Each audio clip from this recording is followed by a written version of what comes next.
que foi uma montagenzinha, que eu fiz muito modestamente, assim que acabou o programa de terça-feira, né, em que eu exibi quando conversava com o Wendel Pinheiro, aquela fala do Flávio Dino. Peguei o recorte da parte relevante em que o atual governador do Maranhão, ex-juiz federal, relator na Câmara dos Deputados de uma reforma eleitoral que impôs a impressão do voto, então não é uma pessoa falando de orelhada, não é a tia do WhatsApp que acredita em mamadeira de piroca, é alguém que, em 2009, relatou a matéria na Câmara, conversou, portanto, com os quadros técnicos, como Amilcar Brunazzo, Diego Aranha, professor Rezende da UNB e outros.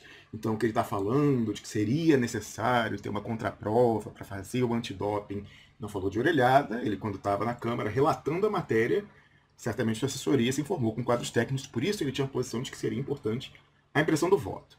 No ano seguinte, ele concorre ao governo do Maranhão e, segundo ele próprio, vai afirmar, mais uma vez, então deputado federal, quer dizer, em 2010 ele era deputado federal ainda e estava na presidência da Embratur, salvo engano, né? Ex-juiz federal, ele gosta de dizer que passou em primeiro, né? O irmão dele, eu lembrei disso, o irmão dele, Nicolau Dino, foi procurador-geral eleitoral, então não é uma pessoa que fala coisas, enfim, né, estapafúrdias. Ele está bem informado da questão e defendeu em 2009, em 2010 e em 2013, depois disso, a necessidade da impressão do voto. Inclusive, você vai ver nesse recortezinho que eu coloquei, uma fala dele em 2013, dizendo que viu demonstração científica de que a urna eletrônica brasileira é passível de fraude. Tá aqui já o vídeo, tá, o recorte. Então foi um videozinho que eu fiz de 1 minuto e 47 segundos, que a gente conseguiu fazer aí, ter grosso modo o dobro de visualizações de Lindbergh Farias cedendo a piscadelas de Mefistófeles José Eduardo Cardoso, justamente nessa questão eleitoral. Aí a gente vê como é que essa questão da captura do agente, etc e tal, que a gente abordou aqui na primeira parte do programa com Piero Leiner. Então, terminando o programa de terça-feira, eu imediatamente fui fazer essa edição com falas, então, em 2009, 2010, 2013, do comunista Flávio Dino, concordando com Jair Bolsonaro, que é o texto que eu coloquei aí no tweet. A fraude na urna eletrônica. Ele afirma isso em 2010. Segundo ele, em 2010, a eleição no Maranhão foi fraudada pelo TRE e, com isso, Rosiana Sarney, governadora que concorria à reeleição, teria conseguido evitar um segundo turno, colocando 8 centésimos acima dos 50% dos votos válidos. Ele afirma isso. Inclusive, ele vai e representa no TRE, na Polícia Federal, para que houvesse uma investigação. Mais uma vez, não é a tia do WhatsApp. E aí, estranhamente, por isso eu coloquei no tweet, ele, quando bolsonaristas, na segunda-feira, passaram a relembrar essa questão da fragilidade do sistema eleitoral, aí ele falou que era negacionismo eleitoral, como se fosse uma postura anticientífica. Ele fala, depois do negacionismo climático e do negacionismo sanitário, nós temos o negacionismo eleitoral. Bom, como a gente falou aqui, a academia, majoritariamente, se não consensualmente, diz que o sistema de votação brasileira é inseguro e não deveria haver essa insegurança. Ele concordava com isso, mais do que concordava, verbalizava isso em 2009, 2010, 2013. Um ex-juiz federal, deputado federal, governador de estado. Estranhamente, ele agora qualifica isso como negacionismo, como se fosse uma postura anticientífica, quando ele, cercado dos cientistas, defendia a necessidade da impressão do voto. É uma contradição que eu vejo como insanável, a não ser que ele venha a público justificar essa mudança 180 graus de posição. Então, eu vou colocar aqui agora no ar esse pequeno recorte, na sequência a gente ouve o doleiro. Não sem antes registrar que eu marquei aqui o pessoal, porque, gente, eu quero que todo mundo que não está no Umbrella Deal, nesse guarda-chuva amplo em que cabe todo mundo, dos agentes, dos agenciados brasileiros, se fudeu. Agora os agentes capturados, mais uma vez, estão capturados em gaiolas douradas. Ninguém aí está passando fome, né, preso, não. O pessoal está numa situação, não é de todo ruim, enfim, não tem plena liberdade, mas as condições materiais não estão lá muito ruins, certo? Então, eu marquei aqui todos os lados da política e tal. Eu marquei vovô Voyer, né? Marquei o general Mourão, que no vídeo que a gente exibiu, tanto na terça-feira como na semana passada, falou que estava estudando profundamente o tema da votação eletrônica, que só ia deixar usar a urna eletrônica se a informática do Exército desse o ok, e nessa semana diz que o sistema é robusto. Então ficou subentendido que a inteligência do Exército diz que agora lá garantia são agers, né? Não é mais o o Giuseppe Janino, do TSE. Além dele, a informática do Exército e o próprio Hamilton Mourão, que disse que estudou profundamente o tema. Marquei o Diego Aranha, que teve como uma das motivações do autoexílio, né, e da aula na Dinamarca, a injeção de sangue que ele sofreu quando estava na Unicamp, e resolveu falar aquilo que a ciência da computação ensina desde o segundo período.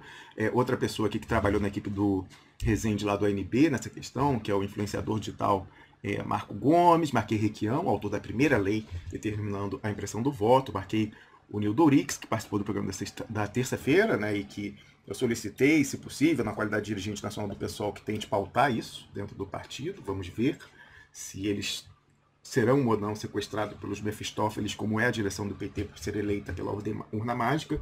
Vamos ver, né? Marquei o Bolsonaro filho, porque afinal o clã Bolsonaro não quer impressão do voto. Eu anotei uma mudança retórica muito importante, atenção bolsominions. O Bolsonaro antes dizia que era impressão ou nada, que tem que ter impressão.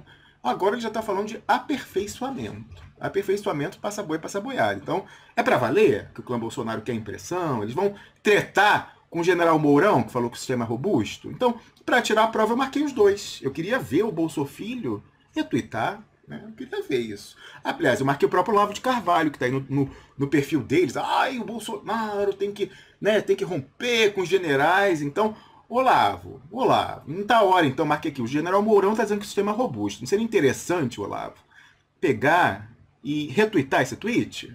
Marquei o Ciro Gomes, que de uma forma um pouco contraditória, como eu falei numa entrevista nessa semana na rádio lá em Sobral, a terra dele, falou que esse assunto não era importante, aí depois falou que era como na Roma Antiga, tão importante a mulher parecer honesta como ser honesta. Eu não entendi exatamente a posição dele, achei contraditório, como aliás é contraditório escrever um suposto projeto nacional de desenvolvimento e ter Mangabeira Unger como prefaciante, né? O articulador, subscritor e operador do Umbrella Deal, né? Então, Ciro Gomes vive nessas contradições. Aí marquei Luiz Roberto Barroso, meu ex-professor de Direito Constitucional, ministro do STF e presidente do TSE, que fez aquela coletiva com o Janino, né? E toda vez que a coisa pegava, ele falava que o Janino, esse tesouro nacional maior que toda a Silicon Valley, pegar o microfone. E marquei quem, por fim?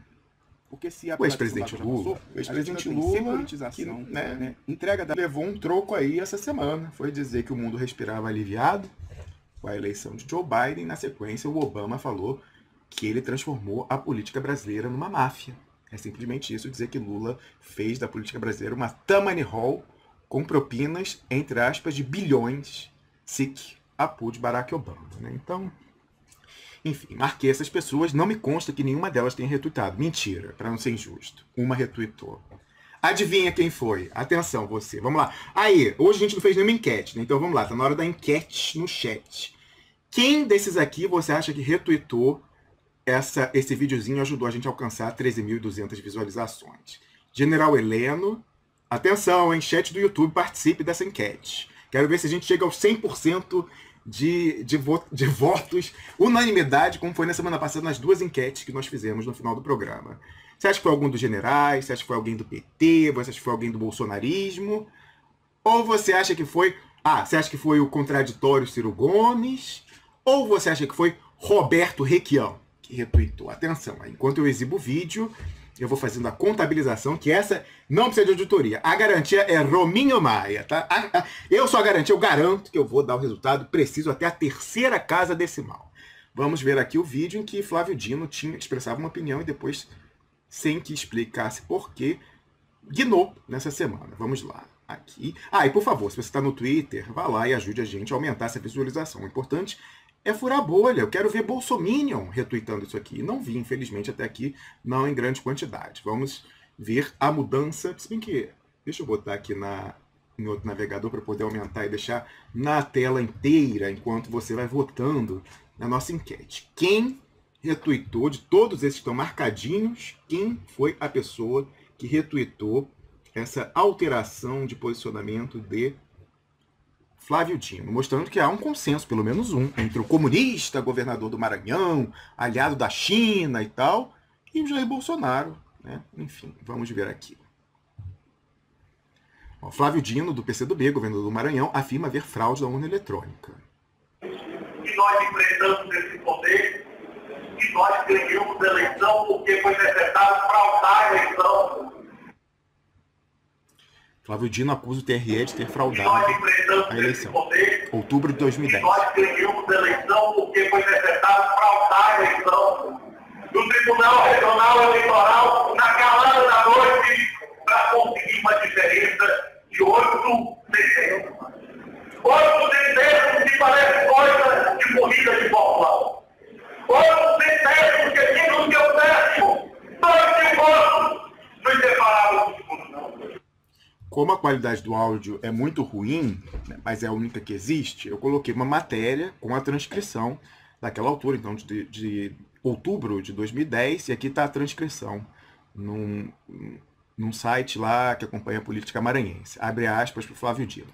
Nós ganhamos a eleição, porque foi decretado fraudar a eleição no Tribunal Regional Eleitoral, na calada da noite, para conseguir uma diferença de 8 centésimos. 8 centésimos, que parece coisa de corrida de Fórmula 1. 8 centésimos, que é menos que 1/10. 2.000 votos nos separaram do segundo turno, acusou Flávio Dino. Continuando. E nós enfrentamos esse poder e nós ganhamos a eleição. Aí aqui é uma publicação de um ano antes, um ano e pouco antes, de 14 de julho de 2009. Flávio Dino é, então, um deputado relatando a reforma eleitoral e vai colocar no seu texto a obrigatoriedade da impressão do voto e a auditoria de ao menos 2% das urnas de cada zona eleitoral. Isso aqui é uma matéria do consultor jurídico, entrevistando-o, com o título "Para Flávio Dino, TSE reage por perda de poder". Não porque foi necessário fraudar. Aí aqui a pergunta relevante. Aires Brito, então presidente do TSE, chama aqui a pergunta do consultor jurídico, que inclusive consta, segundo relatos, que seria também um veículo de Daniel Dantas, foi o que eu ouvi aqui. Aí diz então o entrevistador desse veículo: o Aires Brito chama o voto impresso de desastre. É exagero? Responde Flávio Dino, então relator, ilustrado no seu entendimento por profissionais da academia que investigam essa questão literalmente há décadas. De Flávio Dino, então: o TSE tem uma visão histórica contra o voto impresso, que respeitamos, tanto que foi fixado um prazo de 5 anos para que se adapte. O voto impresso não é para recontagem, mas para auditoria. É uma espécie de exame antidoping. Confio que o TSE vai resolver o problema de logística. Não só não resolveu, como o STF matou no peito, dizendo que era inconstitucional sucessivas vezes. Continuando. Do Tribunal Regional Eleitoral na calada da noite para conseguir uma diferença. Aí aqui, depois disso, então, você vê, em 2010 ele falou que teve fraude, em 2013 ele vai e fala o seguinte, aspas para Flávio Dino no seu Twitter: hoje em Recife, via comprovação científica, de que olha aí, científica, isso aqui é para confrontar o que ele falou nessa semana, científica, de que as urnas eletrônicas são extremamente inseguras e suscetíveis à fraude. De 8 centésimos que nós enfrentamos esse ponto. Isso foi em 2009, 2010, 2013. O entendimento consolidado por parte dele, que não é a tia do WhatsApp. Continuando. E nós ganhamos a eleição porque foi necessário fraudar a eleição. Em 2020, já sentado na cadeira de governador, com pretensões nacionais, necessariamente referendadas pelo Giuseppe Janino, que centraliza agora a totalização em Brasília, essa não foi a novidade da rodada? Pois é. Aí a coisa muda 180 graus. Vamos ver aqui. Do Tribunal Regional Eleitoral na calada da noite. Publicação, então, de Flávio Dino, em 16 de novembro de 2020, aspas para ele: depois do negacionismo climático e do sanitário, ou seja, posturas anticientíficas, anti-intelectuais, segue Flávio Dino, temos agora o negacionismo eleitoral. A direita se esforçando para esconder a enorme derrota do bolsonarismo, que mal nasceu e já está decadente. Para conseguir uma diferença de 8 centésimos.